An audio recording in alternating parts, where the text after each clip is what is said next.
হয়েছে নাকি? বাদামটা জ্বালা, বুঝছো? ও খেতে মনে হয় পানি লাগছে আর বাদামটা রাজাগার হয়ে গেছে, রাজাগার। বাদামের রাজাকার এসে না? এই যে বাদাম তো এদিক দিয়ে তো বাদামে তো ফলন বেশি না। বাদামে যে জ্বালা বাদাম। বাদাম পুরাট হয়নি এখন। এই যে দেখেন বাদামের পরিস্থিতি। আমি এগুলো ওঠাতো, দেখি এগুলো ওঠে নাকি। এই গাছগুলো ওঠাতো।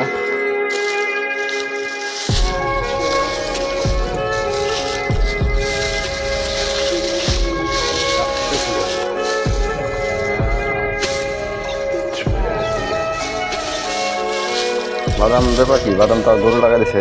এই যে গাঁজা বাইরে গেছে, বাদামে গাঁজা দিছে, বাদাম পুরাট হয়নি। বাদাম তো এই যে বাদাম শেষ, নষ্ট। এই যে বাদাম দেখছেন, বাদাম করে বাদাম লাভ নাই, কোনো লাভ নাই, লস, বাদামে লস। এই যে বাদামের গাছ হয়ে টাললে বাদাম উঠে না, বুঝছো? গাছ নষ্ট হয়ে গেছে।